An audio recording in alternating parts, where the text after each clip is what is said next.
네, 오늘 레위기 신학 5강입니다. 하나님의 집으로 나아감 이렇게 이제 제목이 되어 있는데요. 말 그대로 하나님의 집으로 나아가는 것에 대해서 오늘 살펴볼 거예요. 하나님의 집으로 나아가는 거. 레위기 1장부터 10장을 이렇게 주로 살펴볼 거고요.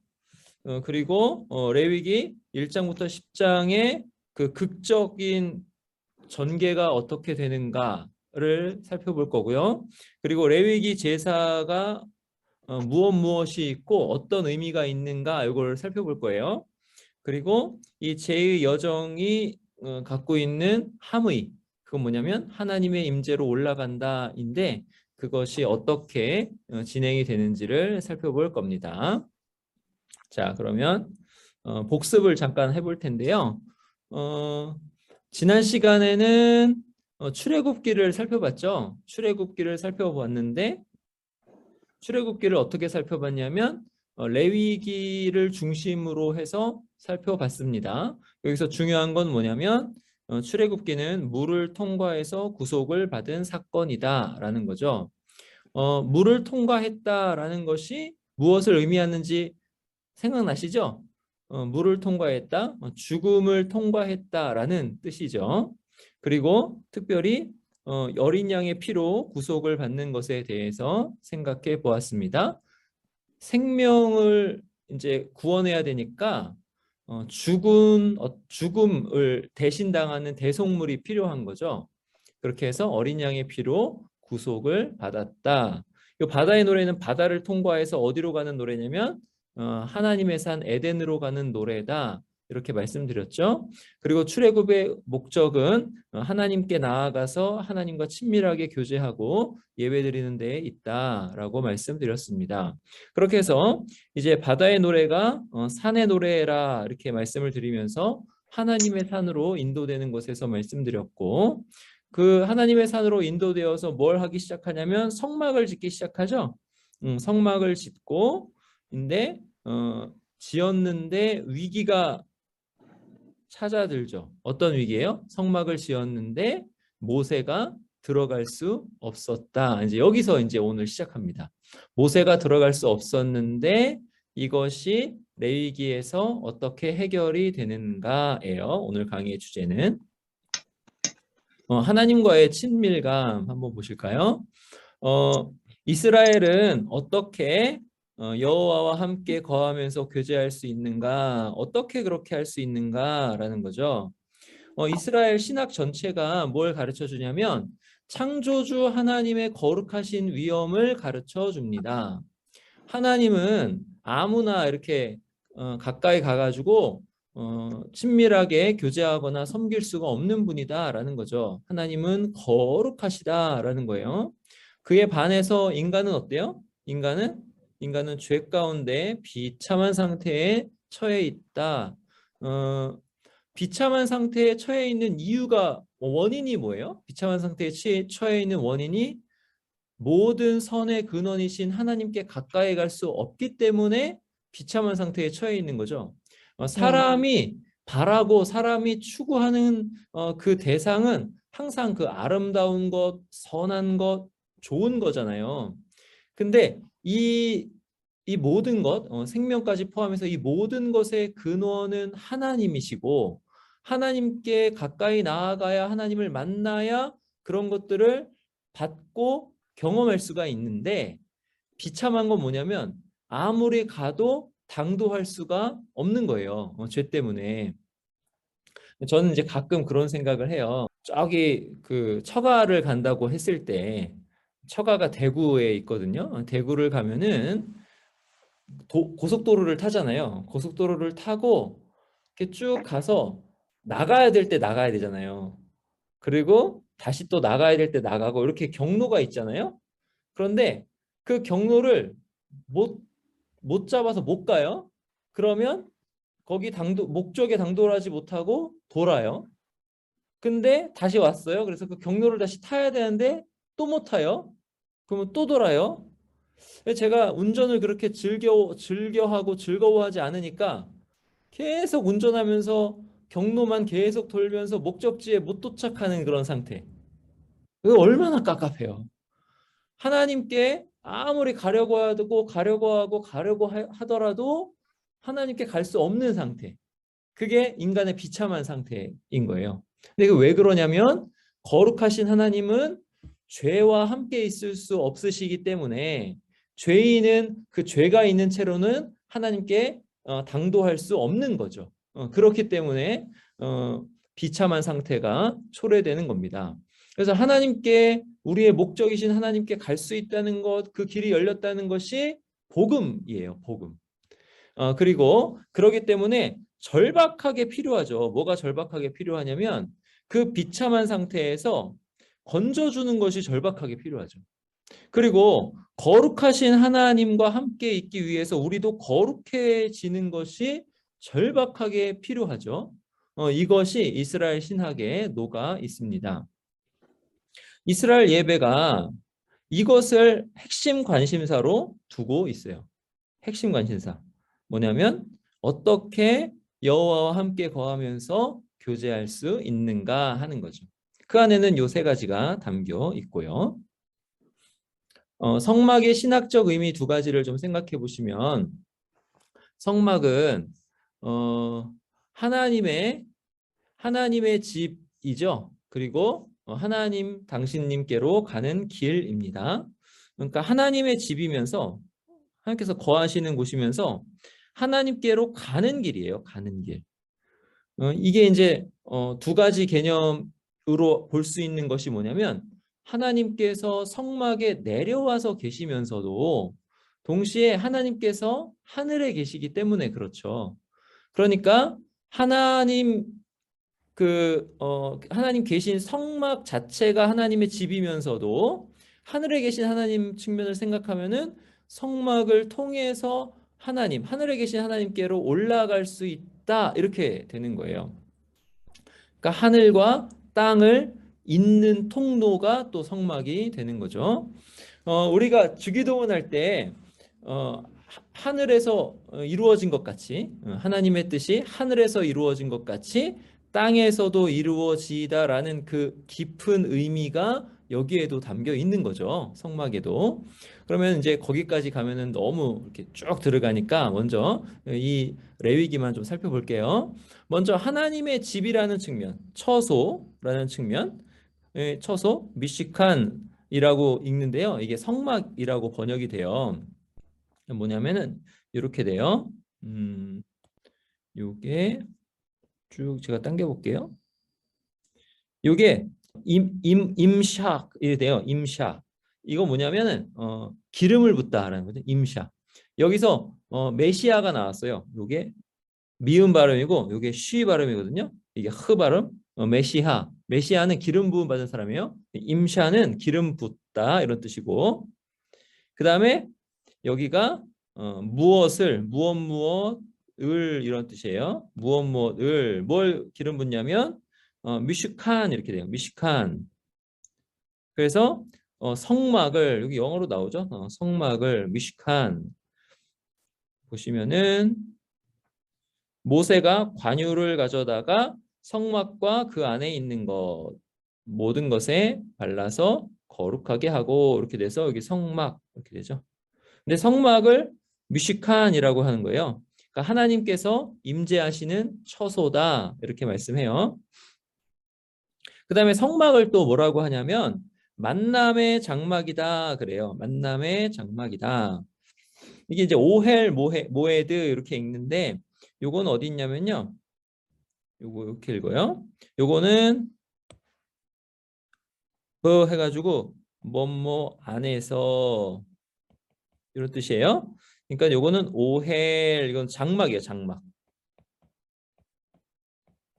장막이고 요게 모에드 이거는 만남. 요거 모에드 어디서 많이 들어보셨죠? 창세기에서 요거를 어떻게 그 광명체들이 주관하는 것 중에서 절기라는 말 이거를 모에드라고 했다고 기억이 안 나시겠지만 기억해 보세요. 근데 하여튼 만남이에요. 만남. 이거의 원래 뜻은 만남이에요. 그래서 만남의 장막 이렇게 돼요. 이 두 가지 말은 굉장히 중요해요. 성막, 이건 뭐냐면 하나님께서 거하시는 처소. 만남의 장막은 뭐예요? 하나님께서 거하시는 처소일 뿐만 아니라 하나님을 만나는 곳. 이렇게 되는 거죠. 하나님을 만나는 곳. 자, 그리고 보세요. 여기 보시면은 요게 이제 휘장 밖에서, 이렇게 휘장 밖에서 증거의 장막 밖에서 이런 뜻인데, 어, 여기 보시면은 회막안, 회막안 이렇게 되죠.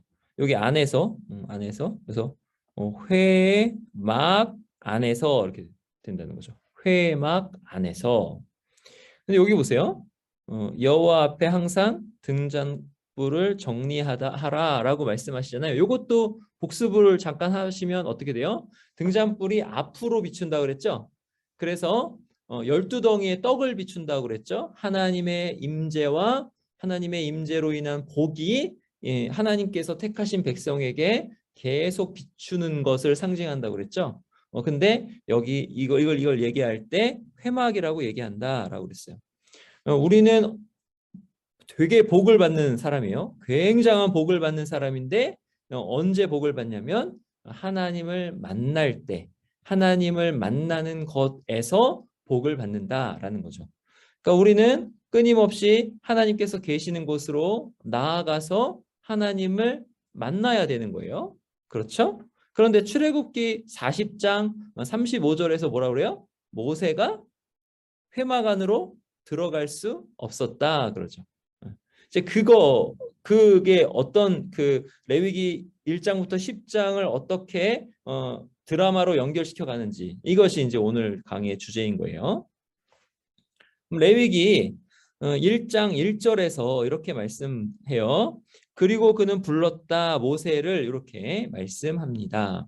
이게 레위기 1장 1절에서 처음 나오는 단어가 이거예요. 바이크라. 바이크라예요. 바이크라. 바이크라.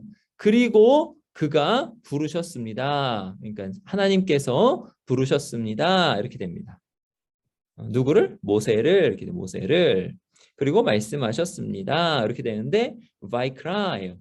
레위기 히브리어 성경에서 레위기를 뭐라고 그러냐면 바이크라라고 그래요. 레위기는 바이크라예요. 그러니까 첫 단어를 딱 따가지고 레위기 바이크라. 히브리 사람들, 그러니까 유대인들에게는 레위기는 바이크라예요. 자, 불렀다라는 거죠. 불렀다. 하나님께서 불렀다. 근데 불렀다라는 것이 이렇게 드라마로 쭉 연결이 되는 거예요. 드라마로 쭉 연결이 되는데, 에덴 동산에서 여호와 하나님께서 아담을 부르시죠. 그리고 하나님께서 떨기나무 가운데서 모세를 부르시죠. 그리고 여호와 하나님께서 시내산에서 모세를 부르시죠. 그리고 여호와께서 구름 속에서 모세를 부르시죠. 그러니까 시내산에서 부르시고 구름 속에서 부르시고, 구름 속에서 불렀다는 것은 모세가 구름 안으로 또 들어가는 거예요. 그리고 이제는 레위기 1장 1절에서 여호와께서 회막에서 모세를 부르셨다, 이렇게 되는 거죠. 그러니까 이제 회막이 어떻게 연결이 되냐면, 이 회막이 어떻게 연결이 되냐면, 첫 번째는 에덴과도 연결이 되고, 그 다음에는 하나님께서 임재하시는 떨기나무 가운데서 여기도 연결이 되고, 그 다음에 이 산, 구름, 이렇게 연결이 되는 거죠. 여기는 시내산이죠. 시내산. 이렇게 되고, 에덴. 여기. 이 떨기나무 여기도 시내산. 이렇게 되는 거죠. 그러니까 이게 이렇게 드라마로 진행되고 있습니다.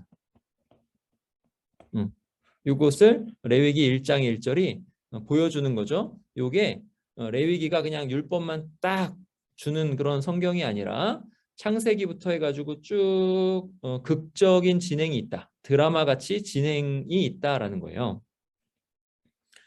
자, 성막은 하나님께서 거하시는 곳입니다. 이게 되게 중요해요. 하나님께서 거하시는 곳, 성막. 하나님께서 거하신다. 샤칸, 미시칸 이렇게 돼요.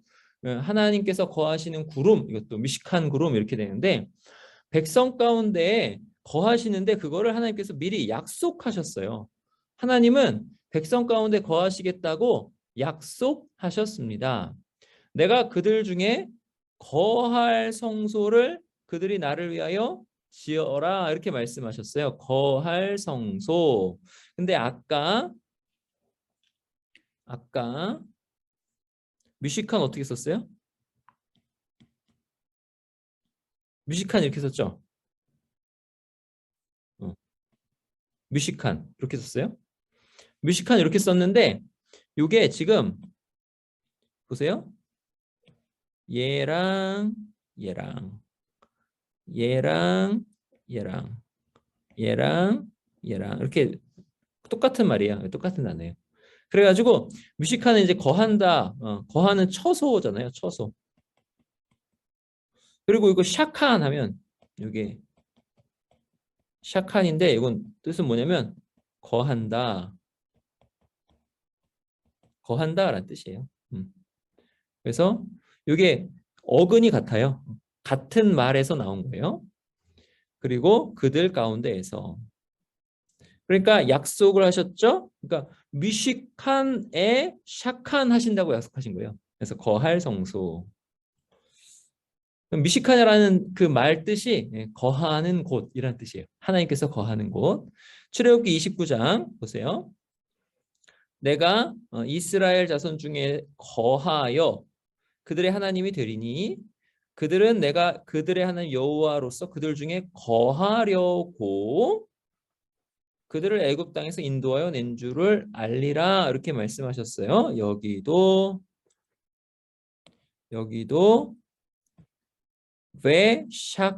베샤카니티 이렇게 베샤카니티 이렇게 돼요.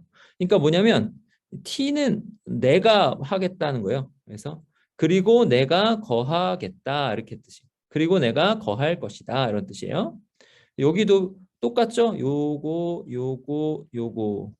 세 단어가 세 글자가 똑같다라는 걸 좀 확인해 보시고 자 그리고 내가 거할 것이다 라고 말씀하셨잖아요. 내가 거할 것이다. 근데 보세요. 그들 가운데서 이건 목적이에요. 목적. 그러니까 아까 단어 똑같죠? 그래서 거하기 위해서 이렇게 되는 거죠. 내가 거하기 위해서 그러면 출애굽기의 약속은 뭐예요? 출애굽기의 약속은 하나님께서 그들을 건져내신 이유, 하나님께서 그들을 건져내신 그 목적, 그건 뭐냐? 하나님께서 그들 가운데 거하신다 이거예요. 하나님께서 그들 가운데 거하기를 원하셔서 그들을 건져내신다. 샤칸 이렇게 되죠. 이게 샤칸 이렇게 됩니다. 샤칸. 약속의 성취와 긴장 이게 뭐냐면 하나님께서 거하셔요. 그러니까 하나님께서 내가 그들 중에 거하려고 이렇게 하시면서 그것을 목적으로 성막을 짓게 하신 거잖아요. 그러니까 건져내셔 가지고 성막을 짓게 하셔서 거하셨어요. 어떻게 거하셨어요? 하나님이 임재는 구름으로 상징되거든요. 그러니까 구름이 회막에 덮였다라는 거. 여기도 구름에서도 또 생각나셔야 되는 게 있어요. 뭐요? 시내산 정상 구름. 그리고 지난 시간에 이제 말씀드렸죠. 분향단, 향연. 이 두 가지는 하나님의 임재를 보여주면서도 감춘다고 그랬죠. 하나님의 임재를 보이면서도 감춘다. 그러니까 이 구름은 하나님의 임재를 상징해요. 하나님의 임재. 그러니까 구름이 회막에 덮였죠. 보세요. 여기도 구름이 회막에 덮였죠. 그러니까 성경 요 제한된 지면으로 반복을 하는 거는 거기에 이제 뜻을 담는 거예요. 그러니까 요 두 가지 말을 이렇게 감싸고 있는 거죠. 여호와의 영광이 성막에 충만하매. 그렇죠? 뒤에도 여호와의 영광이 성만에 충만하다 이렇게 나오죠. 그럼 요거를 감싸고 있는 그 핵심은 뭐예요? 핵심? 모세가 회막에 들어갈 수 없다. 이거죠. 하나님께서 그들 중에 거하시는데 그 거하시는 그 목적이 뭐냐면 그냥 이게 거하시는 거를 보여주는 그게 아니잖아요. 그 백성이 하나님께 나아와서 하나님과 교제하면서 친밀한 교제 가운데 복을 누리는 거, 안식을 누리는 거. 이게 하나님의 목적인데 하나님께서 이제 출애굽기 마지막에 40장 마지막이잖아요. 출애굽기 마지막에 거하셔요. 거하시는데 모세가 들어갈 수 없다는 거죠. 그러니까 약속이 성취가 됐어요. 성취. 자, 거하신다. 거하신다. 성취됐죠? 성취는 됐는데 뭔가 더 완성은 아직 안 된 그런 느낌으로 출애굽기가 끝난다는 거죠. 이렇게 끝난다. 자, 그러면 요게 일부러 이렇게 써가지고 어떤 극적인 효과를 노리는 어떤 긴장인가? 여러분 그 드라마에는 항상 긴장이 있잖아요. 그래야지 극으로 이제 쭉 이끌어 나가는데 성경이 긴장을 조성해서 극적으로 이끌어 나가기 위한 건가? 아니면 그냥 회막에 들어갈 수 없는 건 그냥 패턴이야. 원래 처음에는 못 들어가 이것인가라고 이제 책에 써놓은 내용을 조금 말씀드릴게요.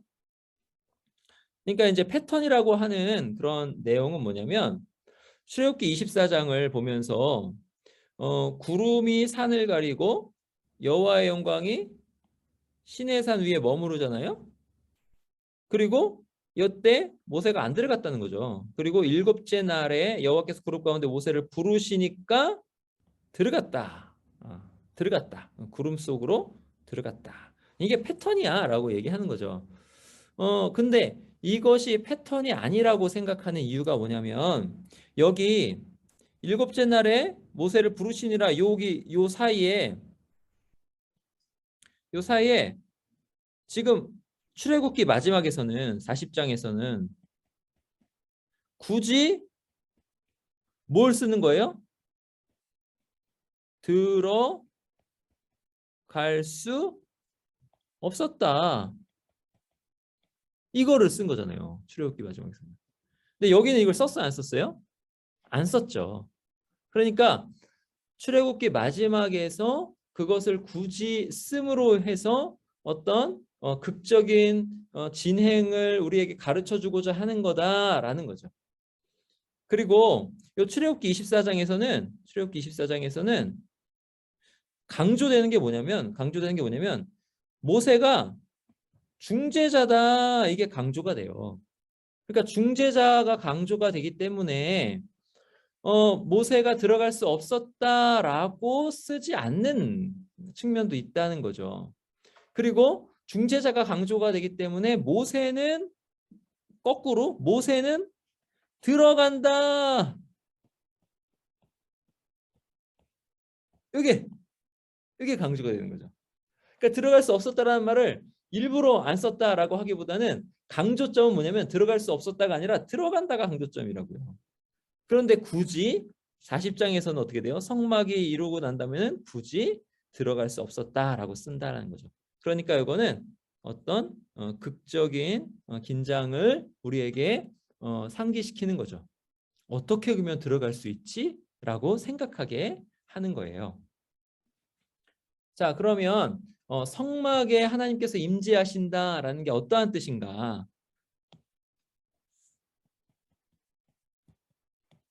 성막에 하나님께서 임재하신다. 이게 어떠한 의미인가 한번 볼까요?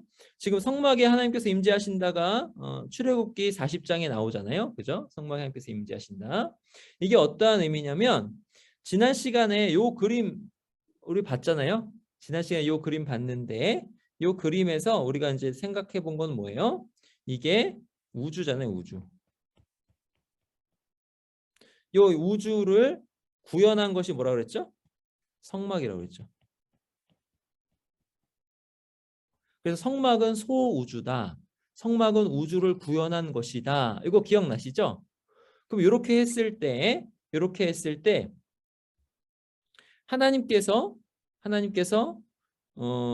성막에 임재하신다. 이 말은 뭐냐면 하나님께서 요 온 우주에 이제 충만하게 임재하신다. 이런 뜻이라고 할 수 있어요. 이 온 우주에 다시 충만하게 임재하신다. 어떻게 보면 이 온 우주와 화해하셨다. 자, 홍수 이후에 무지개가 이렇게 쫙 보이면서 경계선이 지어졌고, 이제 하나님께서 내려오시는 것은 진노와 심판이었는데, 성막이 완성되고 나서는 하나님께서 진노와 심판 없이 온 우주에 충만히 임재하시는 것이 된다는 거죠. 근데 그게 어떻게 되냐면 성막의 완성으로 그렇게 되었다. 그것을 가르쳐 주는 거예요. 자, 그래서 여기 보시면은 이렇게 볼 수 있습니다. 성막의 완성은 어떤 의미냐? 하나님께서 하늘과 땅, 우주를 지으신 것과 똑같은 거다. 이것을 우리는 알아야 하죠. 성막에 하나님의 영광이 가득 찼다라는 건 또 무슨 뜻이냐면 새 피조물, 모든 피조물에 하나님의 영광이 가득 찼다 이런 뜻이에요. 민수기 14장 21절 보면 여호와의 영광이 온 세계에 충만할 것 이렇게 말씀하시잖아요. 성막에 하나님의 영광이 충만하다라는 거는 온 우주에 하나님의 영광이 충만할 것을 나타내 보여주고 가르쳐 준다 이런 뜻이에요. 그래서 성막 영광은 새 피조물이 하나님 영광으로 가득 찼다라는 뜻인데 이런 뜻인데 지금 아담이 있어요 없어요? 아직 새로운 아담은 없다 이렇게 되는 거예요. 이게 이제 또 레위기를 우리가 봐야 되는 이유라는 거죠. 출애굽기 지금 계속 출애굽기 40장의 의미를 가르쳐 드리는 거예요. 지금 하나님께서 약속하신 대로 성막을 건조하셔서 이스라엘 가운데 거하시겠다고 하셨고 그 약속이 이루어졌는데 긴장은 뭐냐면 모세가 들어갈 수 없었다 이거죠. 이게 첫 번째로 설명드린 거고 두 번째 설명은 뭐냐면 성막이 나타내는 것은 소우주인데 그렇다면 성막이 하나님과 하나님의 백성들이 하나님의 뜻을 받들어서 성막을 만들었는데 그 성막을 만든 것이 뭐냐면 하나님께서 온 우주를 창조하신 것과 같다 이거예요. 근데 그 성막에 하나님께서 충만하게 임재하셨는데 거기에서 창조 때와 같이 하나님을 섬길 수 있는 제사장의 역할을 하는 아담이 없다 이렇게 되는 거죠. 없다. 그 두 가지 측면을 가지고 지금 출애굽기에서 레위기가 어떻게 극적으로 연결이 되는가를 지금 설명하는 거예요. 자, 그래서 새 아담이 없는 문제를 이제 해결을 하는 거죠. 이 문제를 레위기가 해결을 합니다. 그러니까 출애굽기 40장까지는 이게 해결이 안 되는 거예요. 이 두 가지 문제가 해결이 안 되는 건데 이제 레위기에서 그거를 해결하고 들어가는 거예요. 자, 1장에서 9장에서는 제사 제도를 제정하고 그 다음에 제사장 위임식이 나오고 첫 제사가 나옴으로써 이 문제가 해결되는 거죠. 들어갈 수 없는 문제가 첫 번째 문제죠. 그게 해결이 되고 두 번째 문제는 아담이 없다라는 문제, 제사장이 없다라는 문제가 해결이 되는 거죠. 이게 1장에서 9장에서 해결이 됩니다. 1장에서 5장에서는 제사 전반에 대해서 말씀하시고 그 다음에 6에서 7장은 제사장과 제사 이거는 제사를 드리는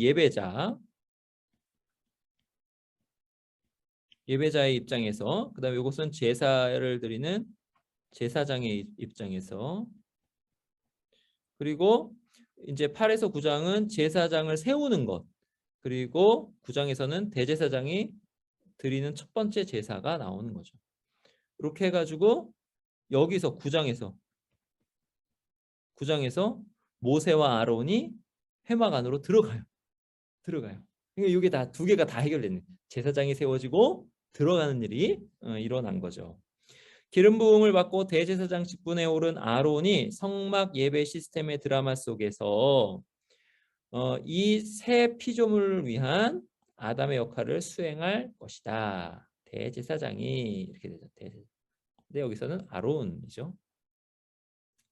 레위기 1장에서 10장의 절정이 있는데 그 절정은 뭐냐면 9장에 나와요. 22절에서 24절에 그 출애굽기 40장에서 제기된 문제 두 가지가 해결이 됩니다. 자, 첫 번째 문제는 뭐였죠? 첫 번째 문제, 하나님께서 거하시는데 거하시는 곳에 들어가서 하나님으로부터 아주 무한 생명, 충만한 생명과 좋은 것과 선한 것을 받아 누려야 되는데 그걸 못 누린다. 이 문제. 그죠? 이 문제. 그리고 두 번째 문제는 뭐예요? 두 번째 문제는 제사장이 없다. 이런 문제잖아요. 근데 이 문제가 다 해결이 돼요. 아론이 백성을 향하여 손을 들어 축복하죠. 축복함으로 속죄제와 이게 이제 속죄제, 번제, 화목제를 마치고 내려왔어요. 이렇게 내려왔는데 이게 놀라운 일이 이제 일어나죠. 놀라운 일이 모세와 아론이 회막에 들어가요.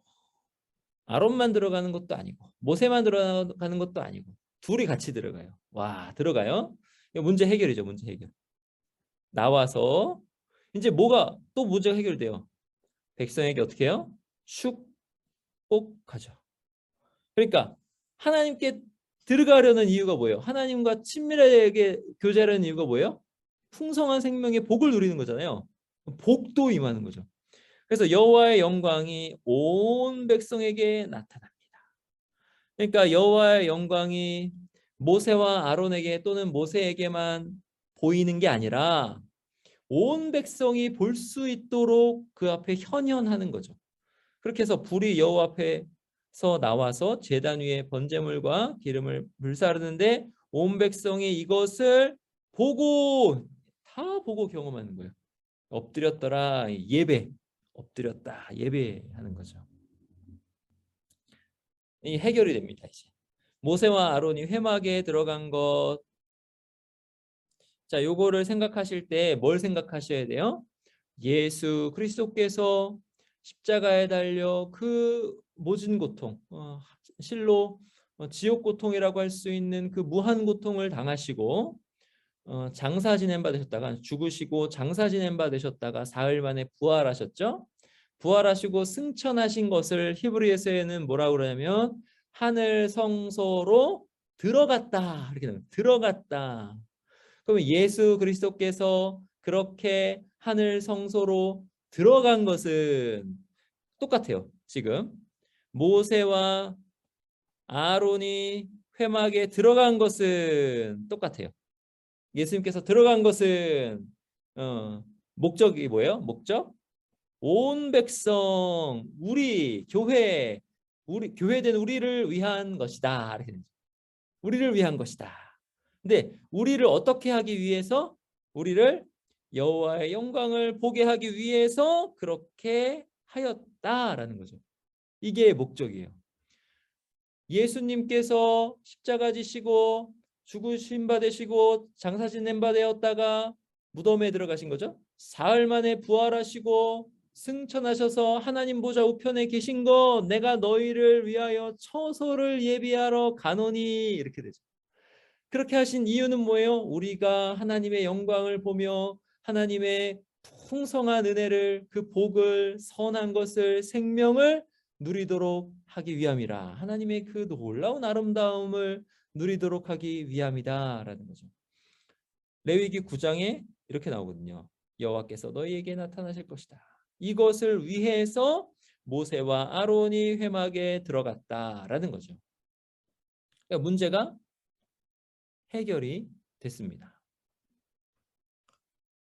그러면서 이제 뭐가 시작되냐면 매일 드리는 제사가 시작되는 거예요. 매일 드리는 제사, 상번제 이렇게 되는데 항상 매일 드리는 제사, 번제가 항상 드리는 번제가 제정이 되는데 출애굽기 29장에 보시면 여기 보죠? 매일 매일 제단 나오고 매일 1년 된 어린 양 2마리를 드려야 된다. 이렇게 나옵니다. 그런데 한 어린 양은 아침에 드리고 한 어린 양은 저녁에 드린다. 아침에 드리는 번제와 저녁에 드리는 번제가 있고 그다음에 일과 중에 드리는 번제가 있잖아요. 그럼 아침에 드리는 번제와 저녁에 드리는 번제가 일과 중에 드리는 번제를 다 포괄하는 거죠. 그런 뜻이에요. 그리고 내가 이스라엘 선 중에 거하여 보세요. 이 번제라는 말을 제가 뺐는데 하여튼 이게 번제인데 이 번제로 인해서 이 번제 상번제라고 그러죠. 매일 매일 상번제인데 이 번제를 통해서 어떻게 돼요? 하나님께서 거하신다. 그리고 여호와께서 그 중에 거하려고 거하신다 이렇게 되죠. 그러니까 성취가 어떻게 돼요? 레위기 9장의 첫 제사로 성취가 되는데 들어가서 하나님의 임재를 경험하게 되는 거죠. 온 백성이. 근데 거기서부터 시작이에요. 이제 시작. 뭐의 시작이에요? 온 우주에 여호와 하나님의 임재가 계속 유지될 것이다. 어디 떠나지 않으시고 임마누엘 함께 계실 것이다. 이게 시작인 거예요. 그러니까 이 번제로 인해서 이게 시작이 되었습니다. 이 놀라운 일이 시작이 된 겁니다. 희생 제의의 이해를 한번 볼까요? 그럼 요게 이제 여기까지가 뭐냐면은 그 출애굽기 40장 요 긴장. 요 긴장이 어떻게 극적으로 해소되는가?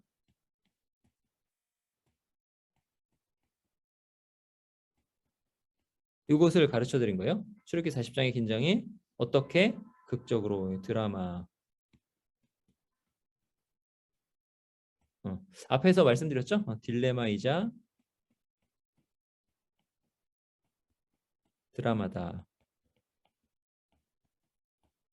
요 말도 기억나셔야 돼요. 딜레마는 뭐예요? 말씀드린 대로 하나님께서 거하시는데 들어갈 수 없다. 이런 것이 다 딜레마예요. 그리고 드라마는 뭐예요? 이 딜레마가 해결되었다. 이거예요. 이제 여기까지가 이제 요것을 말씀드린 거예요. 그리고 이제 희생제의의 이해에 대해서 살펴보겠습니다. 희생제의가 어떠한 의미를 가지고 있느냐? 먼저 제사의 순서와 그에 따르는 그 신학적 의미에 대해서 먼저 가르쳐 드릴게요. 제사의 순서, 레위기 1장부터 나오는 제사는 순서가 번제부터 나와요. 그리고 소제, 화목제, 속죄제, 속건제 이렇게 나오죠. 번제부터 나오는 이유는 뭐냐면 이 번제가 모든 제사의 기본이에요. 모든 제사의 기본. 그리고 모든 제사의 포괄. 그리고 우리 삶의 가장 중요해요. 그래서 번제부터 나오는 거예요. 번제, 상번제, 아침 저녁 번제 이것도 중요해요. 번제부터 나오는데 제사를 드리는 순서는 달라요. 제사를 드리는 순서. 실제로 제사를 드리는 순서는 먼저가 속죄제가 먼저 드려요. 속죄제가. 그 다음이 번제. 그 다음이 화목제. 이렇게 순서가. 그래서 요거를 잘 아셔야 돼요. 번제가 레위기 1장부터 제일 먼저 나오는 이유는 기본이고 전체 제사를 포괄하는 의미가 있고 우리의 삶에서 가장 중요하고 그렇기 때문에 번제가 제일 먼저 나오지만 실제로 제사를 드리는 순서는 속죄제부터 드린다. 그 다음 번제고 그 다음 화목제다. 이거를 잘 아셔야 돼요. 자, 제사의 순서. 속죄제가 먼저고 번제가 그 다음이고 화목제가 마지막입니다. 레위기 9장 22절. 아론이 백성을 향하여 손을 들어 축복함으로 이게 요약이거든요. 요약. 22절은 요약이에요. 첫 번째 제사의 요약이에요. 요약인데 첫 번째 제사를 요약을 어떻게 했냐면 속죄제 이게 첫 번째 나오고 그 다음에 번제 나오고 그 다음에 화목제를 마치고 내려오니라 이렇게 나오죠. 그러니까 속죄제가 먼저고 번제가 그 다음이고 화목제가 마지막. 속죄제로 시작되고 소제를 수반하는 번제가 그 뒤를 따르고 소제는 단독적으로 드리지 않고 번제랑 이렇게 같이 드렸어요. 같이 드렸고 그다음에 마지막으로는 화목제로 끝납니다. 이렇게 됩니다. 여기 5가지 제사 다 있죠. 속죄제, 속건제 비슷한 종류의 제사고 그다음에 소제는 번제랑 같이 드렸고 마지막에 화목제로 끝납니다. 요거를 이제 어떻게 알 수 있냐면 하나님께 나아가려면 우리가 하나님께 나아가려면 죄 문제가 해결돼야 하잖아요. 죄 문제. 그죠? 죄 문제가 해결돼야 돼요. 속죄를 해야 되잖아요. 그래서 속죄를 해야 돼서 먼저는 정화제사. 이게 이제 속죄제. 속죄제를 저자가 정화제사로 번역을 했어요. 그래서 속죄제, 죄를 정화시키는 제사가 먼저 있어야 되고 그 다음에 그 죄를 정화시킨 다음에는 우리가 하나님께 전부를 바쳐서 올라가는 거예요. 올림제사, 이게 번제요. 이게 이제 히브리어로 올라 이렇게 되거든요.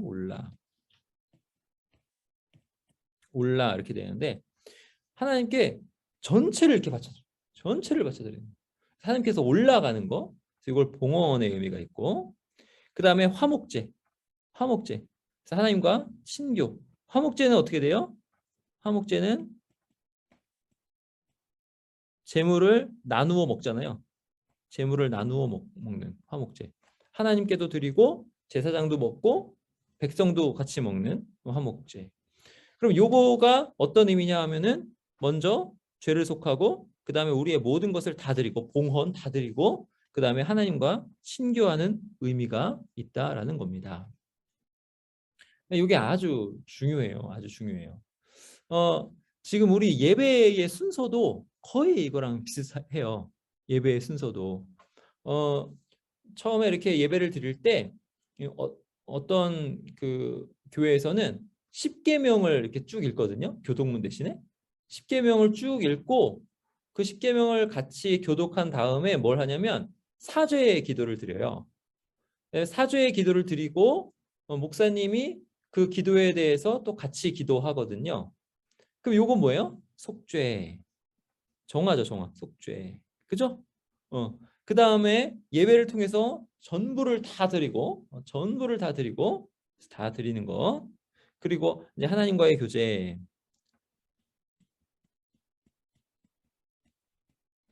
어떻게 돼요? 우리가 전부가 다 올려져서 지금 이 땅에서 예배를 드리지만 하나님 보좌 앞에서 예배를 드리는 것과 같은 거예요. 올라가요. 이렇게 올라가서 예배를 드리는 것 같은 거예요. 그리고 나서 이제 뭐가 있어요? 성찬.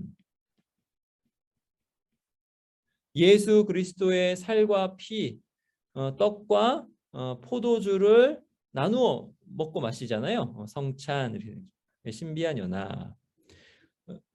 죄가 다 처리됐으니까 우리는 의롭다, 칭의. 그다음에 우리의 전 삶이 하나님께 드려진다, 거룩하게 드려진다, 성화. 그다음에 친교, 예수 그리스도의 떡과 포도주, 예수 그리스도의 살과 피로 하나가 되었다, 신비한 연합. 이렇게 이런 의미가 있다는 거죠.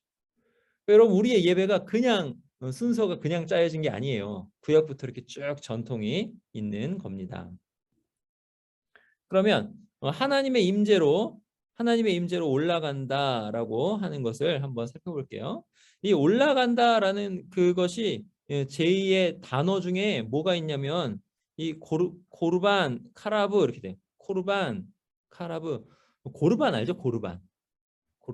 예수님께서 복음서에서 말씀하셨잖아요. 바리새인들이 가르치기를 부모님께 뭘 드려야 되는데 그게 고르반, 그러니까 하나님께 드렸다고 그러면 안 드려도 된다. 이렇게 막 얘기해가지고 너희가 계명을 범한다. 이거 기억나시죠? 그 고르반이 이 고르반이에요. 하나님께 드린다. 예물이라는 거죠.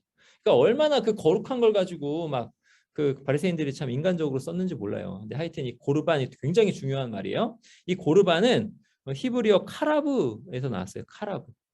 이게 뭐냐면 보세요. 이게 카라보냐? 카 예, 이게 고르반인데 고르반. 고르반인데 이게 카라브예요. 그러니까 가까이 간다. 자 보세요. 여기도 똑같은 말 예, 예. 요거 요거 래쉬인데 요거 똑같죠? 생긴 게. 그죠? 여기도 보세요. 요거 요거 똑같죠? 생긴 게. 여기도 똑같죠? 그러니까 똑같은 말이 지금 네 번이나 여기 한 번, 두 번, 그러니까 여기부터 하죠 사실. 한 번, 두 번, 세 번, 네 번이 나오는 똑같은 말이. 이 똑같은 말이 어떻게 돼요? 이게 어떻게 이제 번역이 되냐면 이스라엘 자손에게 말하여 이르라 너희 중에 누구든지 여호와께 예물을 드리려거든. 자, 예물이 드린다 이렇게 되고 예물이 이렇게 될 거예요 아마. 예물을 드리려거든 다 똑같이 고르반 카라브 이렇게 되죠. 그러니까는 예물 고르반 예. 그다음에 드린다 카라브 그다음에 예물을 드릴지니라. 이렇게 해서 너가 드릴 것이다. 너의 예물을 아퍼링 예물을 이렇게 되죠. 그럼 요게 이 카라브가 뜻이 뭐냐? 카라브 이 뜻이 뭐냐? 가까이 가다 이런 뜻이에요. 그러니까 예물은 뭐예요? 예물은 하나님께 가까이 간다는 의미예요. 가까이 간다. 그러니까 레위기 1장 2절부터 지금 레위기 1장 2절부터 강조하고 있는 게 뭐예요? 하나님께 가까이 나아오라. 이걸 강조하고 있는 거죠. 여기 나아오라. 이제 이해되시죠? 하나님께 가까이 나아오라. 그래서 하나님의 임재로 올라간다. 자, 그러면 예배 여정에서 행하는 주요 의식을 한번 살펴볼게요. 그러니까 예배를 드리려면 이제 처음에 뭐부터 이렇게 살펴봐야 되냐 하면서 하나하나 차근차근 살펴보고 오늘은 어디까지 볼 거냐면 불사르는 의식까지 볼 거예요. 예배의 의식이 어떻게 되냐. 예배에서 아주 중요한 것이 하나가 뭐냐면 제시 의식입니다. 프레젠테이션 라이트라고 하는데 제시한다. 이거 보세요. 이렇게 제시한다라는 뜻이죠. 이거 보세요. 프레젠테이션, PPT 이런 거 제시한다. 그러면 이 제시할 때는 어떻게 뭐 전제가 돼야 되냐면 무엇이 전제가 돼야 되냐면 자기 짐승대에서 흠없고 깨끗한 짐승을 선택해야 돼요. 이게 이제 첫 번째 전제가 돼야 되죠. 재물을 드리려고 하는데 재물을 가져가야 되잖아요. 예물을 가져가야 되잖아요. 하나님께 가까이 갈 때 그 예물을 먼저 선택해 놓아야 그걸 이제 끌고 갈 수 있잖아요. 그 놈을. 그러니까 그 선택하는데 그 재물을 선택할 때 하나님이 뭘 보고 이 사람의 마음을 보시겠어요? 하나님께서 정하신 것을 어떻게 사랑으로 따르느냐로 이 사람의 마음을 보시겠죠. 그럼 이 사람이 어떤 재물을 선택하겠어요? 정말 사랑스럽고 마음이 가고 그리고 값이 아주 비싸고 좋은 것으로 그리고 대속을 생각하면서 얘가 내 대신 죽을 거야. 이걸 생각하면서 재물을 선택하겠죠. 여러분 이게 참 그 가슴 아픈 일이에요. 이게 가슴 아픈 일이에요. 왜냐면은 그 여러분 이렇게 집에 애완견이나 뭐 이렇게 길을 보면 아시겠지만 뭔가 내가 기른다는 건 뭐냐면 거기에 내 마음을 쏟고 애정을 쏟는 거거든요. 마치 친구 같기도 하고 막 그래요. 아무리 짐승이지만. 그거를 또 양은 또 얼마나 귀엽게 생겼어요. 1년 된 양 또 가지고 가야 되는데. 그렇죠. 그리고 그 짐승 중에 흠이 있는 짐승은 제물로 바칠 수 없어요. 그러니까 정말 정결하고 흠 없고 정말 정결한 짐승을 잘 기른 짐승이죠. 그러니까 여기서 뭐예요? 잘 기른 짐승. 애정을 듬뿍 쏟은 짐승 이렇게 되죠. 그거를 하나님께 바치는 거예요. 뒤에서도 생각해 보겠지만 아브라함의 경우는 그 대속물로 바쳐야 될 게 뭐였어요? 애지중지 자기 목숨보다 사랑했던 이삭이었잖아요. 그런 의미가 여기 있는 거예요. 근데 이게 이제 나중에 이게 하나님에 대한 마음이 없어지니까 어떻게 되냐면 눈먼 것들이고 막 어디 부러진 것들이고 습지 있는 거 이런 거 총독에게 드릴 수 없는 거 이런 거를 하나님께 막 드렸다고요. 하나님이 안 보이신다. 눈에 하나님이 안 보인다고 하나님이 안 보고 계신다라고 생각하니까 그냥 마음대로 하는 거예요. 근데 그거를 제물로 바칠 수 없다라고 하죠. 하나님께서 그렇게 말씀하셨어요. 이건 뭐냐면 율법이 아니라 어떤 율법 조항이 아니라 뭐예요? 사랑이에요, 사랑. 하나님께 무엇을 드리는가가 내 마음을 드러내거든요. 이 제시의식. 이 제시의식에서 보세요. 말라기 1장 8절에 보면 만군의 여호와가 이르노라 너희가 눈먼 희생 제물을 바치는 것이 어찌 악하지 아니하며 악하죠 굉장히 눈먼 희생 제물 여기에 애정도 없고 마음도 없고 그것이 가치가 없는 거니까 자기가 손해 보는 것도 없고 대속물이라는 생각도 없고 그러니까 저는 것 병든 것 이런 것 드리는 거죠. 악하죠. 근데 이렇게 되려면은 제사장도 타락해야 되는 거죠. 제사장이 계속 물리면은 못 바치잖아요. 근데 제사장도 뇌물을 받고 그런 재물 받아주고 그렇게 받아주는 게 오히려 돈으로는 이득이니까 그렇게 하고 하나님이 지금 살아계셔서 그것을 다 보고 계시는데 그냥 자기 마음대로 그렇게 하는 거죠. 하나님은 아들을 내어주셨는데 우리는 하나님께 그런 식으로 하나님께 뭔가를 바치고 있지는 않은가라고 좀 생각해 볼 필요가 있어요. 그것을 너희 총독에게 드려보라. 그가 너를 기뻐하겠으면 받아주겠느냐. 하물며 눈에 보이는 사람한테 그걸 드려보라는 거죠. 이렇게 그것을 드릴 때에는 어떻게 드려야 되냐면 내가 정말 사랑하고 내 마음을 드렸고 정말 값어치 있고 나 대신 죽을 거라고 생각하는 애지중지하는 그런 귀중한 것, 흠없는 것을 드려야 된다라는 거죠. 이제 흠이 없는, 이거 흠이 없는 무슨 뜻이냐? 보세요. 흠 없는 수컷으로 들지니 양이나 염소 흠이 없다. 이게 히브리어로 타밈입니다. 타밈, 타밈. 흠이 없다. 여기 그 발음 나오죠. 타밈이에요. 타밈. 완전하다, 온전하다. 타밈, 타밈. 흠 없는. 근데 이흠 없는이 보세요. 여기도 또 흠이 없는 온전한 거 이렇게 되죠. 이 흠 없는이 재물의 탐임으로 썼는데 똑같이 사람에게도 쓰여요. 사람에게 보세요. 창세기 6장 9절에 누구를 얘기하냐면 노아를 이야기해요. 노아. 뭐래요? 완전한 자라. 이게 바로 탐임이에요. 탐임. 차디크는 의인이란 뜻이고 완전한 자라. 탐임. 아까 똑같은 말이에요. 탐임. 완전한 자라. 탐임. 노아가 탐임 이렇게 돼가지고 이제 여호와의 산에 오를 자 했을 때 그 답이 노아다 이거 기억나시죠? 탐임 올라갈 자 탐임 그죠? 그럼 재물은 어떤 거예요? 재물은 나 대신 죽어 올라갈 거잖아요. 그래서 탐임이에요. 탐임. 그러니까 내 마음이 정말 사랑하고 애지중지하는 거 이것이요. 나의 전부라고 할 수 있는 거 그렇게 드려야 되는 거예요. 여기도 탐임 나오죠. 탐임. 보세요. 아브라함에게 하나님께서 요구하신 거. 아브라함 너는 내 앞에서 행하여 완전하라. 탐임하라. 이렇게 되는 거죠. 탐임. 그러니까 탐임으로 얘기하는 건 뭐냐면 재물이 올라가는 것 그것이 내가 탐임으로 올라가는 거다. 내가 흠이 없이 올라가는 거다. 요거를 이제 말씀하는 거예요. 그래서 흠이 없는에서 여호와의 산에 올라갈 자가 누구인가 했을 때 흠이 없는 자라고 그러죠. 흠이 없는 자. 그러면서 뭐라고 하냐면 신명기 18장 13절에 너는 내 하나님 여호와 앞에서 완전하라. 아브라함에게 완전하라 라고 말씀하셨듯이 하나님의 백성 모두에게 완전하라 라고 말씀하시는 거죠. 왜요? 하나님께 나아가서 하나님의 복을 누려야 되는 그런 사람이 되어야 하니까 완전하라.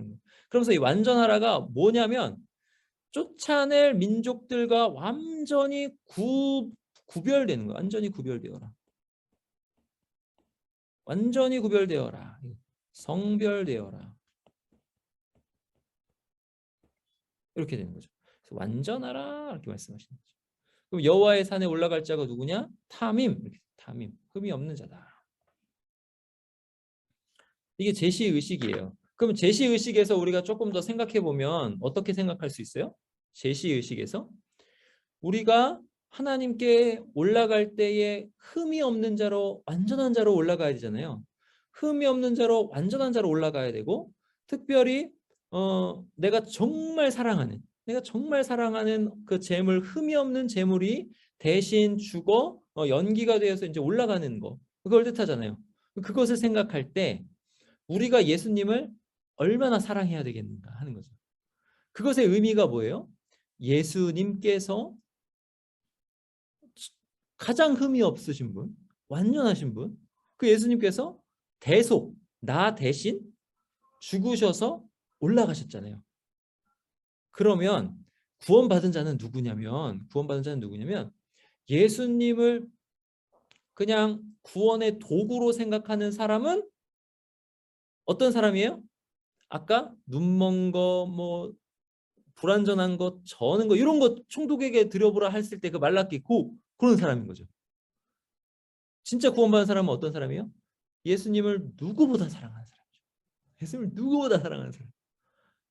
이게 그 아브라함과 이삭의 관계에서 이삭이 죽는 것이 자기가 죽는 게 더 낫지 이삭이 죽는 것은 그렇게 힘들어할 만한 근데 그 이삭이 죽어 번제가 되어 하나님께 올라가는 그것을 하나님께서 가르쳐 주시면서 예수님을 가르쳐 주시는 거잖아요. 그죠? 그렇게 생각하시면 내가 예수님을 얼마나 사랑해야 되는가라는 거죠. 이것을 잘 한번 생각해 보세요. 자, 그 다음에 안수의식. 안수의식, 요 안수가 이제 여러분 조금 이해가 되실 거예요. 이걸 보시면. 안수는 뭐냐면, 이게 이제 사마크인데, 사마크. 이렇게 생겼어요. 사마크. 여기 사마크. 이렇게 나오죠. 사마크. 안수는 뭐냐면, 손을 얹는데, 그냥 이렇게 손만 이렇게 얹는 게 아니에요. 이렇게 손을 이렇게 얹는데, 이렇게 얹는 게 아니라, 이렇게 누르는 거예요. 이렇게. 훅 누르는 거예요. 힘을 줘가지고 이렇게 누르는 거예요. 이게 사마크예요. 힘을 주어가지고 누르는 게 사마크입니다. 1장 4절에 안수할지니 이게 사마크예요. 그는 번제물 머리에 안수할지니 그를 위하여 기쁘게 받으심이 되어 그를 위하여 속죄가 될 것이다. 이렇게 되죠. 사마크. 자, 근데 번제물 여기 번제물에서도 뭐예요? 여기 올라. 제가 아까 잘못 썼네요. 올라는 이렇게 쓰네요. 올라 이렇게. 여기가 떨어져야 돼요. 여기 헷갈려요 항상. 여기 떨어져야 돼요. 올라 떨어져야 돼요. 근데 하여튼 번제물의 머리에 안수할지니 이렇게 되죠. 번제물의 머리에 안수할지니. 그러니까 여기 번제물 올라. 번제물은 올라라고 그랬잖아요. 올라가는 거예요. 발음이 똑같아가지고 히브리어랑 올라가는 거예요. 그러면 이 번제물을 우리가 이렇게 안수하고 번제물이 올라가면 속죄가 된다. 이렇게 나오잖아요. 이것도 이제 뒤에 보면 이게 쭉 나옵니다. 자, 사마크는 뭐냐면 힘을 주어 내리 누른다라고 말씀드렸어요. 이렇게 써요. 사마크. 근데 여기 보시면은 기댄다. 그다음에 여기 서포트 해가지고 이렇게 누른다. 뭐죠? 이렇게 지지한다, 이렇게 기대해준다 이렇게 되잖아요. 그러면 사마크가 학자들 사이에서 여러 가지 의견이 있는데 첫 번째는 죄의 전가다 이런 뜻 생각하는 사람이 있고 두 번째는 소유권 표시다 이렇게 생각하는 사람이 있어요. 근데 결론만 말씀드리면 죄의 전가는 안 돼요. 이렇게 되면 안 돼요. 이게 왜 안 되냐면 흠이 없는 재물을 골랐잖아요. 그럼 사마크 해가지고 내 죄가 일로 옮겨갔어요. 그럼 죄가 옮겨간 그게 하나님께 올라갈 수 있어요? 없어요? 없어요. 하나님 거룩하신 분이잖아요. 죄가 있는 게 올라갈 수 없잖아요. 그러니까 죄의 전가? 아니다. 왜? 흠없는 것들이 하시지 않나. 이렇게 하시지 않니? 이렇게 되는 거죠. 그다음에 소유권 표시다. 이렇게 누르면서 이거 내 거다. 이렇게 되고 내 거가 하나님께 올라간다. 근데 이거는 제시 의식에서 제사장이 충분히 볼 수 있다는 거죠. 그래서 흠없는 걸 이렇게 잘 선별을 할 때 흠이 있는가 없는가 볼 때 그때 충분히 소유권 표시가 된다는 거죠. 답은 뭐냐면 동일시에 동일시. 그래서 사마크 이렇게 안수하는 건 뭐냐면 이 재물이 나다 이렇게 된 거예요. 나다. 이 재물이 나다. 나다 동일시면서 대속의 의미가 있는 거죠. 흠이 없는 상태인데 이 재물이 나로서 죽는 거예요. 어렵죠. 근데 이 재물이 흠이 없는 상태인데 나 대신 나로서 내 자리에서 내가 죽어야 되는 그 죽음을 죽는 거예요. 그게 그 동일시. 이게 안수의 뜻입니다. 그래서 이제 그게 죄의 전가냐,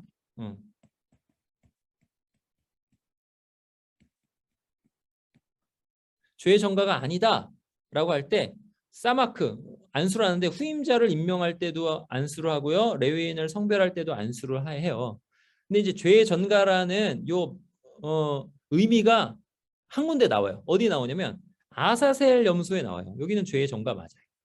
아사셀 염소.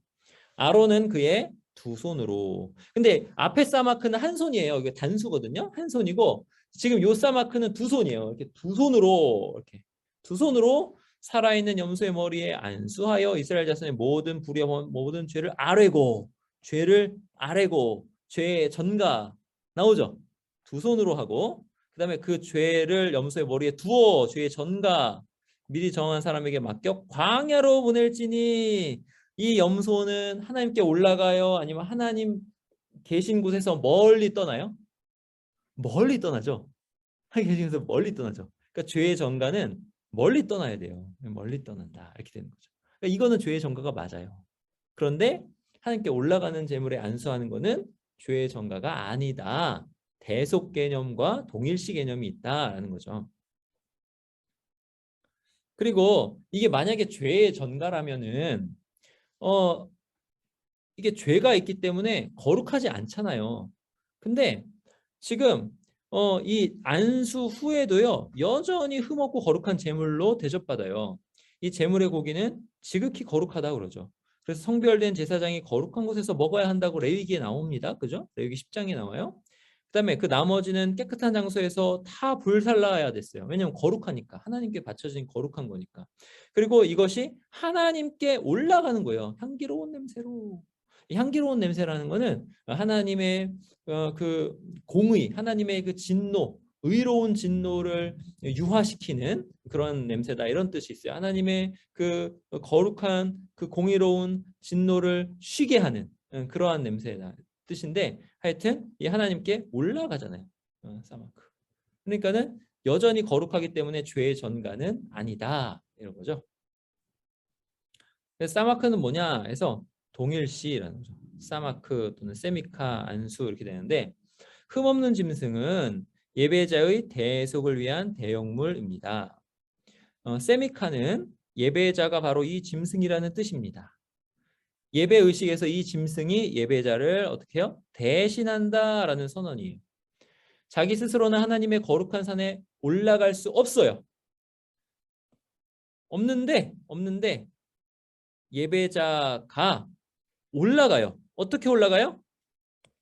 흠없는 대용물을 통해서 올라가는 거죠. 하나님께 올라가는데 이 거룩한 것을 통해서 올라가는 거예요. 그래서 이 세미카는 무슨 뜻이냐? 나는 이 짐승이다 라는 선언이라는 거죠. 이 안수는 나는 이 짐승이다 라는 선언이에요.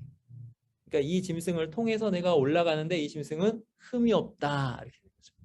심지어 어떻게 돼요? 나를 위해서 피도 흘린다 이렇게 되는 거예요. 자, 그 다음 의식이 이제 도살 의식입니다. 도살 의식. 자, 아까 안수 의식까지 했죠? 첫 번째 제시 의식, 그 다음에 안수 의식, 그 다음에 도살 의식이에요. 도살 의식에서 왜 죽어야 돼요? 왜 죽어야 돼요? 범죄한 영혼은 반드시 죽을 것이다 라고 에스겔에서 말씀하죠. 그러니까 죄의 삭은 사망이잖아요. 죄는 죽음으로 갚아야 되는 거예요. 죄는 죽음으로 갚아야 돼요. 근데 죄를 죽음으로 갚는데 하나님께서 얼마나 은혜로우신지 죄를 지은 그 사람, 죄의 행위자, 죄의 당사자가 죽지 않고 다른 것이 죽어도 되게 하셨어요. 흠없는 짐승이 죽어도 되게. 그러니까 내가 죽어야 되는데 흠없는 짐승이 죽어도 되게. 대신 죽어도 되게 하셨어요. 생명, 내가 죽는 내 생명이잖아요. 근데 이 생명이 치러져야 돼요. 죄에 대한 대가로. 근데 이 생명이 치러지는데 이게 내 생명이 치러지는 게 아니라 다른 생명이 치러지게 하시는 거죠. 그래서 내가 죄를 지었으니까 내가 죽어야 하는데 나 대신 흠없는 저 짐승이 죽어도 생명값으로 치러지게끔 그림자로 제사로 말씀하시는 거죠. 그렇게 하게끔 어렴풋이 예수 그리스도를 보여주는 건데 근데 그림자로 그렇게 제사로 말씀하시는 거예요. 아까 이제 제시 의식에서 제가 이제 말씀드렸죠. 요런 양을 한번 키운다고 생각했어요. 요런 양을 한번 키운다고. 얼마나 귀여워요. 아우 귀엽죠. 어, 사랑하고 애지중지하고 또 깨끗하고 아주 정결하게 이런 양을 키우는데 얘가 나 때문에 이렇게 되는 거예요. 이렇게 되는 거예요. 그러니까 목에 이렇게 가늘게 이렇게 따거든요. 목을 따서 피를 다 이렇게 흘려요. 그러니까 이렇게 가늘게 따면 피가 어, 다 이렇게 나오거든요. 피가 쫙 나오게. 그러면 이 피가 이렇게 쫙 나오면서 얘가 서서히 죽어가는 걸 보는 거예요. 그러니까 내가 죄 지었는데 얘가 대신 이 죄값을 치르는 거예요. 생명을. 그러니까 피는 생명이다. 뒤에도 이제 나와요. 이 생명을 다 치르면서 죽어가는 거예요. 근데 이 피를 가지고 또 정화를 해요. 이 피를 가지고. 요게 이제 도살 의식입니다.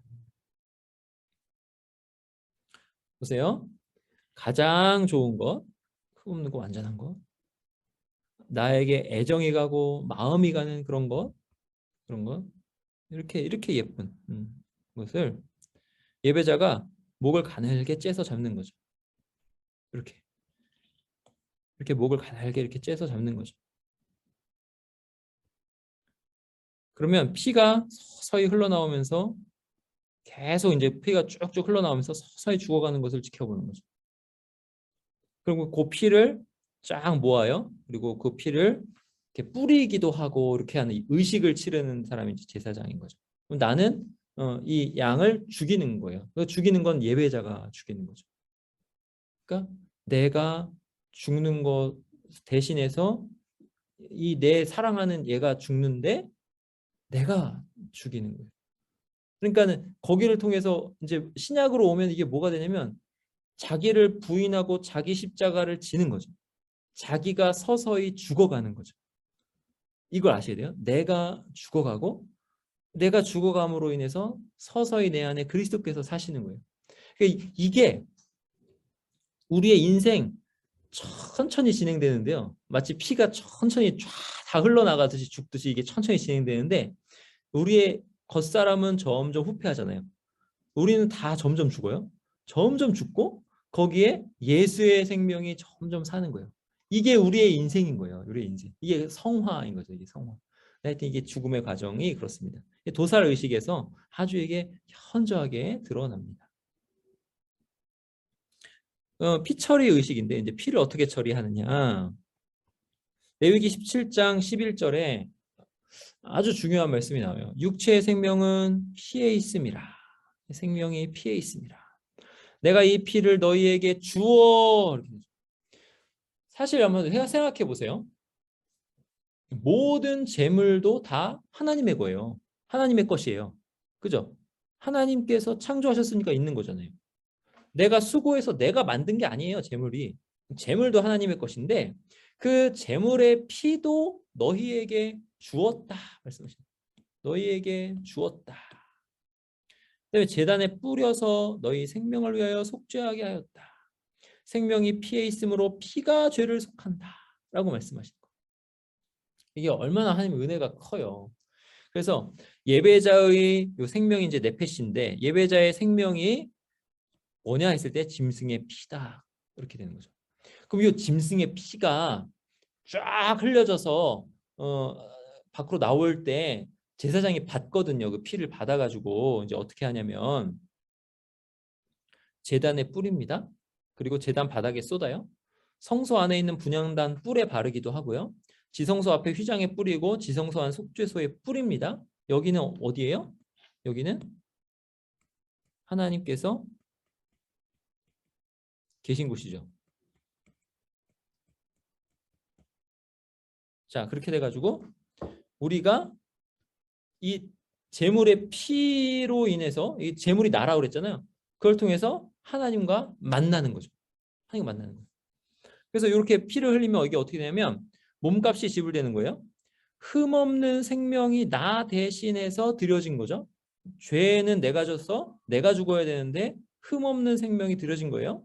그리고 이 피가 어떤 역할을 하냐면 이 피가 죄의 오염으로부터 정결하게 하는 역할을 하는 거죠. 근데 이 정결하게 하는 게 어떻게 뭘로 정결하게 한다고요? 생명으로. 생명이 죽음을 덧씌워가지고 덧입혀가지고 생명을 나타내는 거죠. 죽음은 부정한 거고 생명은 거룩한 거예요. 생명, 피가 죽음을 더러운 것을 정결하게 하는 거죠. 정화, 몸값 지불과 정화 이런 뜻이 있습니다. 그럼 피처리 의식에서 레위기 4장을 보면요. 속죄 제사가 나와요. 정화한다라고 피로 정화하는 제사인데 대제사장의 범죄에서는 성소 휘장에 피를 7번 뿌립니다. 성소 안에 있는 휘장에. 그러니까 대제사장은 성소 안에까지 들어가는 사람이잖아요. 성소 안에 분향단 뿔에 피를 바르고요. 뜰에 있는 번제단 밑에 쏟습니다. 피를. 지도자나 백성은 성소 안으로 안 들어가요. 성소 안으로 안 들어가고 번제단 뿔에 바르고 나머지 피는 번제단 바닥에 쏟습니다. 하나님과 가까울수록 가까이 가서 정화하는 거죠. 그래서 여기 보시면은 성소 안에 이렇게 휘장이 이렇게 쳐져 있는데 휘장에 이렇게 뿌리고요. 이렇게 뿌리고 그다음에 성소 안에 분향단, 분향단 뿔에 피를 바르고요. 뿔에 바르고요. 그다음에 번제단 뿔에 바르고 밑에 쏟고요. 그리고 여기가 제사장이고 일반 백성은 여기 번제단에 여기만 이렇게 하는 거 합니다. 요게 이제 피처리 의식이에요. 정화한다. 그러면 여기서 중요한 건 뭐냐면 죄를 누가 사하는가가 중요하죠. 죄를 누가 사하요? 이같이 제사장이 그가 범한 죄를 위해 그를 위하여 속죄한즉 그가 사함을 얻으리라 그러죠. 얻으리라. 그럼 사하는 주체가 제사장이 아니라 하나님인 거예요. 하나님. 이게 히브리어 문법으로는 뭐 니팔형이라고 하는데 이게 수동형이에요. 수동.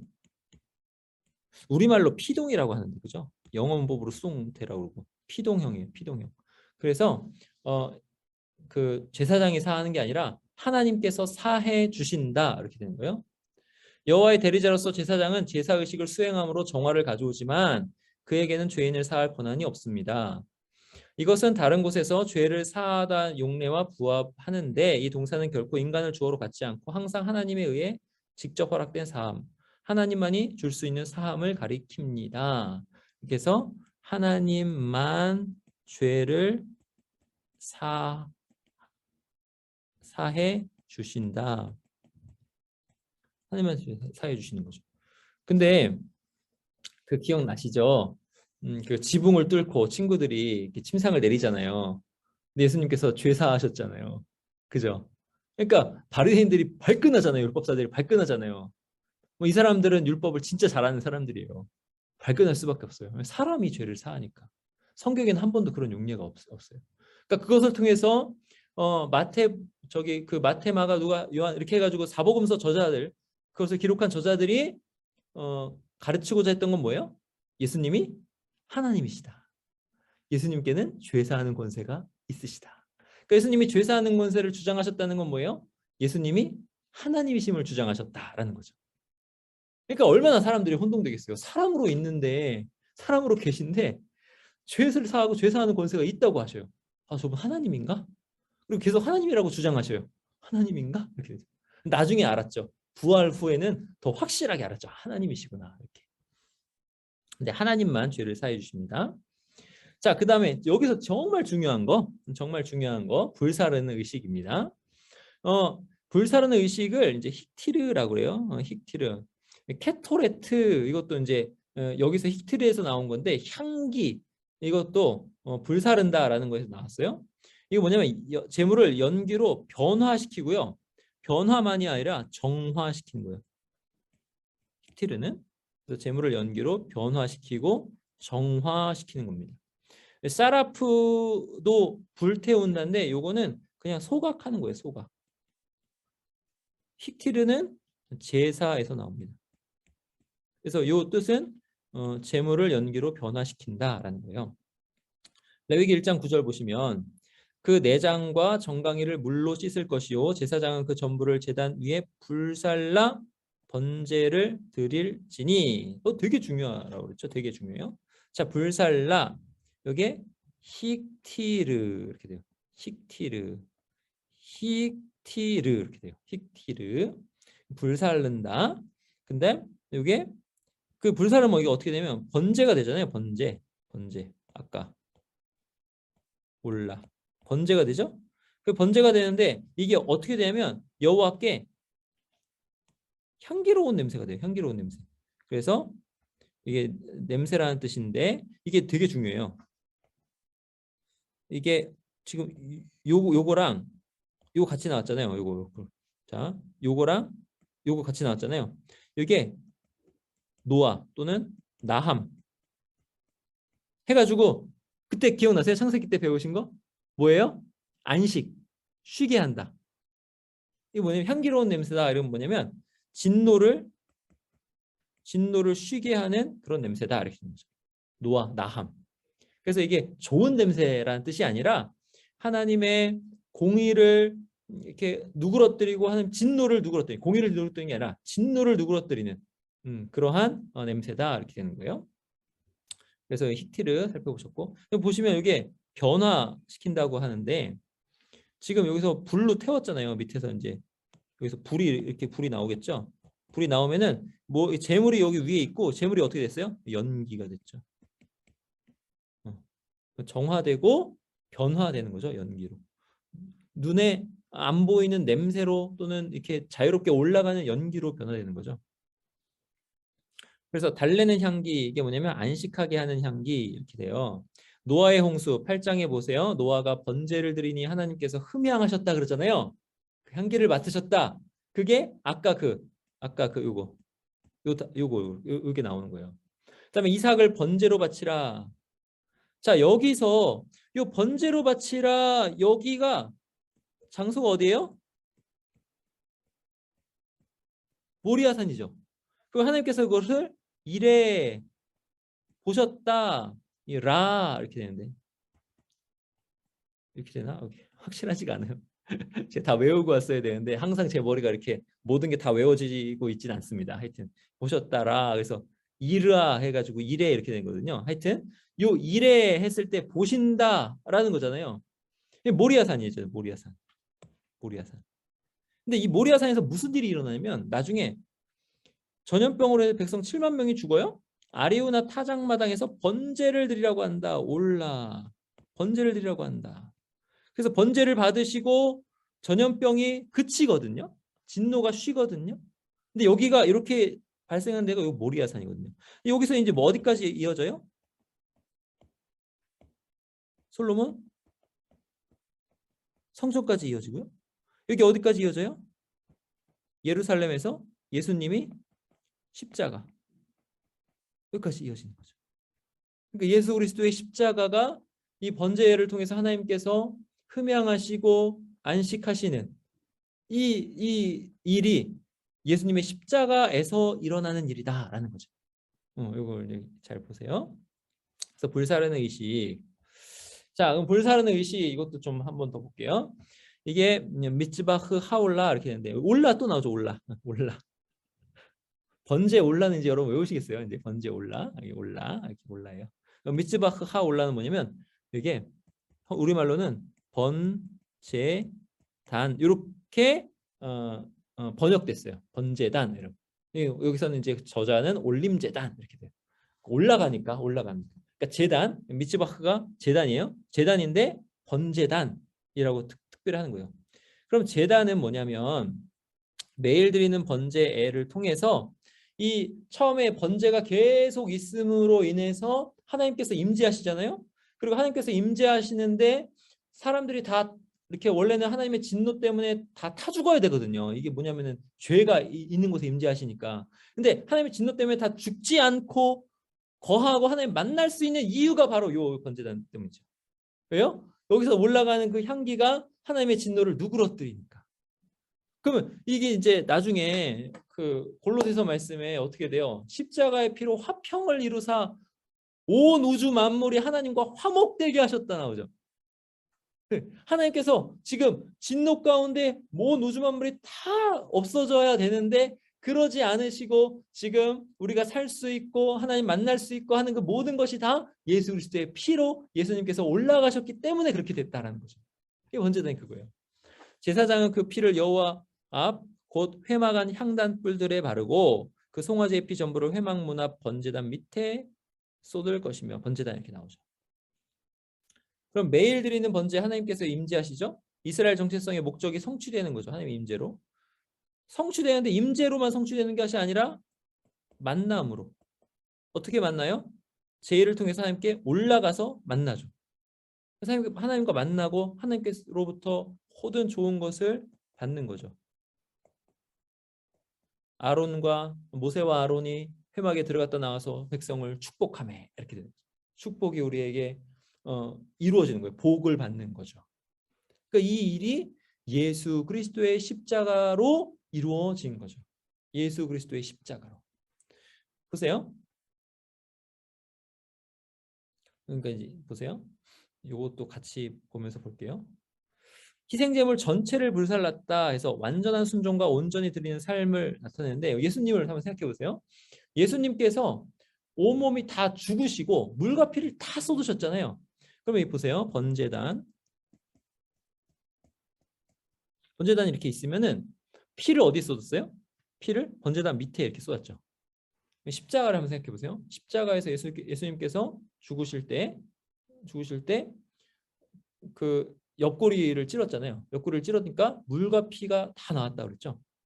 그러니까 십자가가 하나님께로 올라가는 번제단인 거죠. 요한복음 3장에 놋뱀이 광야에서 들린 것 같이 예수님도 들린다라고 하거든요. 그래서 들린다라는 말은 뭐냐면은 하나님께로 올라간다라는 뜻이에요. 그게 하나님께로 올라간다. 예수님께서 십자가에서 번제단 밑에 피가 쏟아지듯이 예수님의 그 속죄 제물이신 예수님의 피가 다 쏟아진 거죠. 그리고 예수님께서 십자가에 죽으시고 영적인 몸으로 변화되셔서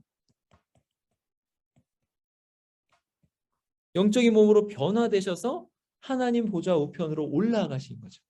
예수님이에요. 근데 여러분 생각해 보세요. 짐승의 생명값들을 생각해 보시면 짐승의 생명이 아무리 고귀하고 능력이 있다 하더라도 짐승의 생명은 그냥 그렇죠. 그냥 짐승의 생명이죠. 근데 예수님의 생명은 어때요? 예수님의 생명의 값어치, 예수님의 생명의 능력. 예수님의 생명의 능력은 혈루증을 앓았던 여인, 12해를 앓았으나 그 고칠 수 없었던 여인의 그 근원을 마르게 한 거죠. 고쳐버렸어요. 예수님의 생명의 능력은 죽은 나인성 과부의 아들을 살리는 능력이죠. 회당장의 딸을 살리는 능력이죠. 죽은 나사로에게 나사로야 나오라 그러니까 나오는 능력이 생명의 능력이. 예수님의 생명의 능력이 얼마나 무한한가. 예수님은 영생을 누릴 수 있는 분인데 그 영생의 생명의 능력이 피로 다 쏟아진 거죠. 이 땅에 다 쏟아진 거예요. 그 피의 능력, 그 생명 능력이 얼마나 크냐는 거죠. 모든 사람, 그러니까 누구든지 예수님을 믿으면 다 구원하고도 남을 만한 능력인 거죠. 그 생명의 능력이. 그 생명의 값어치라는 것이. 그렇게 다 쏟으시고 번제단 밑에 다 쏟으시고 그렇게 해서 온 우주 만물을 다 포괄하셔서 하나님과 화목시키시고 하나님의 그 복을 우리에게 다 은총으로 내려주시는 그 제사를 예수님께서 드리신 거죠. 보세요. 변화, 제물은 영적인 것으로 승화되어 하늘로 올라가죠. 정화의 불을 통과해서. 그러니까는 예수 그리스도께서 영적인 몸으로, 흠없는 몸으로, 부활의 몸으로, 영적인 것으로 변화돼서 하늘로 올라가셨죠. 그거를 이제 이 제물이 형성화돼서, 그래서 예배자를 땅에서 하늘로 옮기는 거죠. 에베소서 말씀에 하늘에 앉히시니 그랬죠. 우리를 예수 그리스도 안에서 하늘에 앉히시니. 자, 요 제물에서도 똑같은 거예요. 안수하고 얘가 나다 하고 대신 죽고 피를 흘리고 그 불로 완전히 정화되어 가지고 연기가 돼서 하나님께 올라갔잖아요. 그 누가 올라간 거예요? 제물만 올라간 거예요? 나도 올라간 거죠. 그러니까 내가 이 땅을 살면서 어떤 의식을 갖고 살아야 되냐면 천상 의식을 갖고 살아야 되는 거예요. 나는 지금 하나님 앞에서 산다. 누구 안에서? 예수 그리스도 안에서. 거룩하게 하는 불을 통과해서 하늘로 올라간다. 하늘로 올라간다. 자, 근데 이게 하늘로 올라갈 때 번제랑 이제 드리는 게 뭐냐면 소제잖아요, 소제. 우리가 이 땅을 살면서 우리에게는 항상 열매가 있습니다. 열매. 그쵸? 열매. 소제는 뭐냐면, 소제는 특별히 뭘로 드려요? 곡식으로 드리죠. 곡식은 뭐예요? 내가 땀 흘려서 뭔가 이루어낸 생산물. 생산물. 산출한 거. 열매죠, 열매. 그러니까 내 생명과 내 시간의 이 모든 열매도 같이 하나님께 올라가는 거죠. 그럼 내 생명과 내 시간의 모든 열매가 다 하나님의 영광을 위하여 하라. 이 사도 바울이 구약에 얼마나 정통한 학자였는가라는 거죠. 신약이 그냥 떨어져 나온 어떤 윤리적인 그게 아니에요. 다 구약의 제사 안에서 그것이 깊이 이렇게 드러나 있습니다. 그러니까 우리는 소재를 어떻게 드리는가 생각해보세요. 내 열매가 얼마나 값진 걸로 잘 채워지고 있는가. 내 삶의 생산물들이 어머니는 어머니대로, 아버지는 아버지대로, 직장인은 직장인대로 그런 것이 어떻게 드려지고 있는가. 예, 시간이 40분이에요 벌써. 아, 맞네요. 아니네요. 40분이 아니라 그 11시 29분이네요. 시간이. 네. 자, 그러면은 우리 기도하고 마치도록 하겠습니다. 하나님 아버지 감사합니다. 주님께서 은혜 주셔서 레위기를 살펴보았는데 여러 가지 알기 어려운 것들을 하나님 성령님께서 우리 강의를 듣는 분들에게 찾아가셔서 깊이 생각하게 하시고 예수 그리스도의 십자가와 그 속죄의 은혜 그리고 예수님의 부활과 승천 그 제위의 의미가 깊이 깨달아지게 하여 주시옵소서. 성령님 말씀하여 주시고 우리에게 깨닫게 하시는 그런 은혜를 베풀어 주시옵소서. 하나님 예수님 안에서 우리가 하늘 생활을 한다는 것을 항상 기억하게 하시고 우리는 이 땅의 비참한 인생이 아니요 하나님과 동행하는 인생이고 또 하나님의 은혜의 보좌 앞에 담대히 나아갈 수 있는 인생임을 기억하게 하여 주시옵소서. 예수님의 이름으로 기도하옵나이다. 아멘. 응? 그 야사셀 염소도 의미하는 게 있죠. 왜냐하면 뭘? 예수님이 영문 밖에서 죽으셨잖아요. 예. 그러니까 예수님께서 하나님의 멀리하심을 당하셨거든요. 아, 그러니까 뭐냐면은 아주 중요한 그 포인트인데 엘리 엘리 라마 사박다니 하셨잖아요. 예. 나의 하나님 어찌하여 나를 버리셨나이까 그랬잖아요. 아사셀 염소처럼 당하신 거죠. 음, 그럼 그 하나님 잠깐만요. 그러면은 하나님께로부터 멀리 한다는 게 얼마나 고통스러운 건지를 알아야 돼요. 그러니까 그걸 알려면 보세요. 지금 우리는 항상 좋은 것을 경험하고 있어요. 나쁜 것도 경험하지만 좋은 것을 항상 경험하거든요. 뭐냐면 예. 아무리 피곤하게 살았어도 밤에 잠자리에 들면서 아 좋다라고 잘 수 있잖아요. 네. 그러니까 어떤 회복의 소망 뭐 이런 거잖아요. 예. 근데 이게 좋은 게 없어요. 그러면은 뭐가 있냐면 칼에 베었어요. 아프죠? 예. 아픈 거 나쁜 거잖아요. 예. 근데 칼에 베어서 나을 거라는 소망은 좋은 거잖아요. 예. 근데 칼에 베었는데 계속 베이고 아프고 아픈데 나을 거라는 소망이 없어요.